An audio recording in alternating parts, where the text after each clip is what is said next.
do përkujdesem si kryetari i komunës që në kohën 2 vjeçare të përfundon çështja e ujësisë në komunën e Malishevës.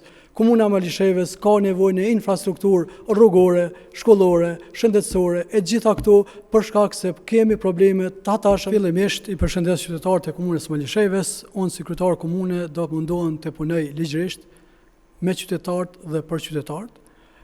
Në kuptimin ligjërisht të jetë çdo proces i ligjshëm dhe në zbatim të ligjit, për qytetarë duke i respektuar në fokus qytetarin dhe me qytetarë që vendimarrja të jetë qytetari. Prioritet i parë i lidhjes demokratike e imi si kryetar komune është çështja e ujit të pijshëm në komunën e Malishevës.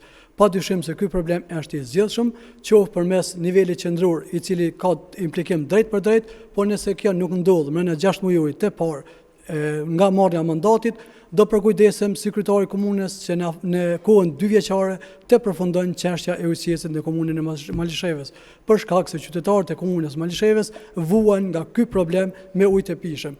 Gjithashtu do të inkuaroj edhe mekanizmat për zgjedhjen e problemit të rrymës elektrike.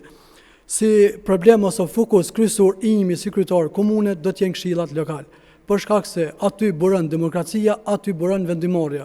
Unë do t'i fuqizoj fuqishëm këshillat lokal për duke filluar nga hartimi i buxhetit dhe të marrë gjitha prioritetet nga lokalitetet për shkak se ne politikanët do duhet të udhëheqëm nga kërkesat e qytetarëve. Në anën tjetër, infrastruktura ka pikë të veçantë në programin e lidhjes demokratike dhe unë si kandidat për kryetar komune. Komuna e Malishevës ka nevojë në infrastrukturë rrugore, shkollore, shëndetësore e gjitha këto për shkak se kemi probleme të hatashme qoftë në rrugë, kanalizim, mirëmbajtje të rrugëve e shumë probleme të tjera. Pastaj është shumë e rëndësishme subvencionimi. Subvencionimi në sferën e bujqësisë është i domosdoshëm komunën e Malishevës për shkak se duhet ta kuptojmë qartë se ne duhet i vetësojmë qytetarët se kemi nevojë për punë, për angazhim edhe në bujqësi.